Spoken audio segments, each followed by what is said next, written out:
Kemudian juga ada komentar netizen lain di mana mengatakan bahwa Teh Nita Thalia itu selama 20 tahun nikah dengan Pak Rudi itu, dengan suaminya beliau itu juga dipelet.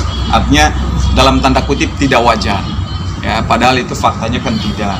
Kemudian juga disampaikan di dalam komenan-komenan tersebut bahwa Pak Rudi suaminya beliau hanya mau kondo, itu juga tidak pantas disampaikan.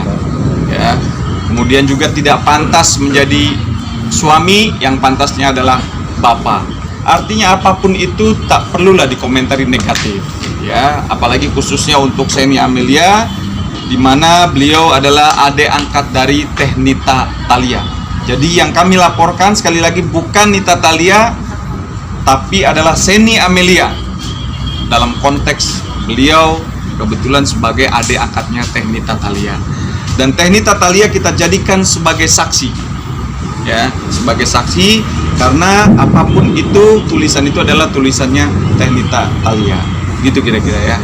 Bang, dia mungkin setahu saya di dalam komen Seni sendiri tidak menyebutkan nama atau inisial, Bang. Apakah itu mungkin bisa dibawa ke jalur hukum? Oke. Ini kan kita dalam peristiwa hukum itu kan ada runtutan, ya. Ada, kalau dalam teori hukum ada yang disebut dengan mens rea atau actus reus. Niatnya sudah ada, ya. Niat dari si terlapor ini diduga sudah ada, ya. Dan actus reusnya pun sudah ada. Dia dengan mengetikkan, menjawab, ya, semua netizen dijawab sama dia, dikonfirm, dibenarkan, ya.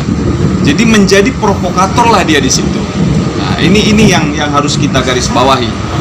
Maka saya mewakili klien saya hanya menjalankan hak-hak dan kepentingan hukum. Kita merasa pengen ada keadilan di sini, ya, bagi terlapor yang sudah mencemarkan nama baik dan menghina klien saya. Itu Bu, aja. Thalia bisa disebut membantu adik angkatnya itu nggak sih? Oke, ini kan kita baru tahap laporan, ya. Kemudian nanti ada proses penyelidikan dan ada proses penyidikan. Tentunya semua itu yang melakukan adalah kewenangan subjektifnya polisi. Apakah nanti mungkin Teh Nita Thalia ditarik bisa menjadi terlapor juga, itu kita tidak tahu. Saat ini saya sampaikan sekali, saat ini kami mewakili klien hanya melaporkan saudari Seni Amelia, ya. Jadi saat ini kami melaporkan saudari Seni Amelia. Ya, buatin sendiri gimana? Mendengar tuduhan-tuduhan karena kan yang disebutkan itu. Buatin sendiri merasa dengan adanya komentar gimana buatin? Fakta yang sebenarnya seperti apa? Gimana buatin? Sedikit aja buatin, artinya kan untuk menepis untuk menepis informasi yang mungkin tidak benar. Buatin sendiri harus mengklarifikasi kepada teman-teman. Seperti apa sih buatin? Ya, intinya saya tidak pernah, atau suami saya tidak pernah membiayai hidup saya dan anak-anak saya dari uang Teh Nita, ya. Karena suami saya punya penghasilan, punya pekerjaan yang lebih dari cukup. Tapi komentar netizen gimana nih buatin ketika mungkin respect abang sebagai kuasa hukum membawa klien untuk melaporkan? Artinya dengan komentar itu abang beserta klien merasa ada rasa ya tidak pede gitu dengan komentar itu. Gimana bang? Oke. Sebetulnya kemarin sudah saya sampaikan, ya, bahwa di sini ada pembunuhan karakter terhadap klien saya dan anak-anaknya. Ya. Karena apa? Dari bahasa itu kan bahasa yang dibuat oleh dia. Itu kan hanya perspektifnya dia atau curhatannya dia mengatakan seperti itu. Ya. Faktanya kan beda. Nah, karena yang dia ucapkan dengan fakta berbeda, maka kami anggap, ya, saya anggap bahwa itu adalah telah menggiring opini seakan-akan klien saya ini orang susah, saya bilang kasarnya, ya. Seakan-akan orang susah hidupnya dari Teh Nita Thalia, profesinya sebagai artis. Jadi saya harus luruskan bahwa sebetulnya tidak seperti itu. Klien saya dalam hal ini itu menikah dengan Teh Nita Thalia itu sudah berkecukupan, ya, sudah punya semuanya. Akhirnya Teh Nita menjadi bagian daripada artis MGM atau Rudista ya, Rudista. Selain Teh Nita juga banyak artis-artis yang lain, dan kebetulan posisi Teh Nita selain sebagai artis, beliau juga sebagai istri daripada suaminya Teh Atin. Jadi tidak ada yang mengatakan bahwa kehidupan Teh Atin dan anak-anak itu dari hasil keringatnya Teh Nita. Sampai sekarang pun Pak Rudi, walaupun dalam kondisi pandemi seperti ini kan mungkin rekan-rekan tahu ya, off air juga tidak ada, tapi beliau kan masih bisa hidup normal karena ya profesi beliau sebagai konsultan pajak ya, sebagai pengusaha. Artinya bukan hanya satu sumber penghasilan dari Pak Rudi, dari banyak sumber. Nah itu yang harus kita garis bawahi. Sekali lagi saya sampaikan bahwa klien saya tidak pernah hidup dari keringatnya Teh Nita. Pasalnya Bang, dibilang itu sentimen nggak sih Mbak? Maksudnya dalam arti apa yang diungkapkan oleh adiknya Nita sendiri kepada Mbak, mungkin ada permasalahan pribadi yang akhirnya meluap jadi pernyataan yang seperti itu? Oke, saya sampaikan dari kemarin klien saya bicara bahwa beliau dengan Teh Nita hubungannya baik, ya, baik-baik aja. Makanya beliau juga masih mentolerir lah beliau sama Pak Rudi dengan statementnya Teh Nita. Tapi yang disayangkan adalah pihak ketiga, dalam hal ini Seni Amelia.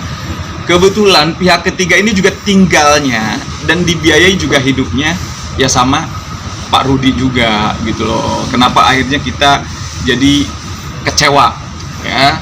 Akhirnya kita merasa kok kita sudah baik malah dibalas dengan kebaikan kita dengan seperti ini. Pasalnya Bang, pasalnya Seni sendiri selama ini seperti apa Mbak hubungannya? Baik. Baik. Artinya juga kenal dekat secara personal gitu ya Mbak Tin? Iyalah, kita kan kalau ada acara di rumah, Bareng-bareng. Seni sama Teh Nita kan datang ke rumah. Kita sering jalan bareng. Berarti bisa dibilang harmonis ya Mbak ya? Iya. Tapi Pak, soal tuduhan mengenai kabarnya kata Teh Nita disantet atau dipelet itu gimana sih? Tidak sama sekali. Bisa sedikit dijelasin lebih lengkap seperti apa? Ya tadi udah disampaikan bahwa suami beliau kan kerjanya bukan hanya di dunia entertain gitu loh.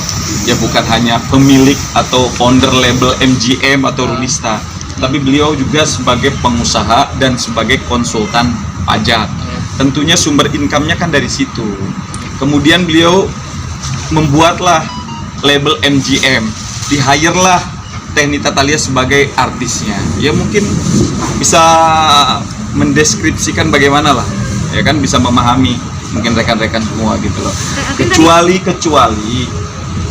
Pak Rudi dan klien saya waktu mau menikahi Teh Nita Thalia, dia bukan siapa-siapa, belum punya pekerjaan, ya kan, atau pengangguran. Setelah menikah dengan Teh Nita Thalia barulah punya kekayaan. Nah itu logik gitu loh. Tapi ini kan sudah punya kekayaan dulu, bangun MGM, bangun Rudista, hire Teh Nita, sukses booming, alhamdulillah. Artinya ini sinergitas antara Pak Rudi disupport oleh istri pertama dengan Teh Nita sehingga maju seperti sekarang ini. Siapa yang nggak kenal Teh Nita? Kan sekarang semua orang pasti kenal Teh Nita. Siapa yang nggak kenal MGM label Rudista? Siapa yang nggak kenal? Pasti semua orang sudah kenal. Artinya ini bukan hanya karyanya atau perjuangan Teh Nita aja, tetapi perjuangan secara bersama, baik Pak Rudi, Teh Atin dan Teh Nita. Jadi pihak-pihak yang tidak tahu yang saya sampaikan tadi, pihak ketiga mending diam. Kalau tidak tahu lebih baik diam. Nah dalam konteks ini kenapa kami mengambil langkah hukum yang tegas? Karena kami tahu Seni, ya, jangan Seni ini membuat narasi-narasi yang tidak benar, membuat statement-statement yang menggiring opini seakan-akan Teh Nita yang benar, Pak Rudi yang salah gitu. Itu tidak boleh lah seperti itu.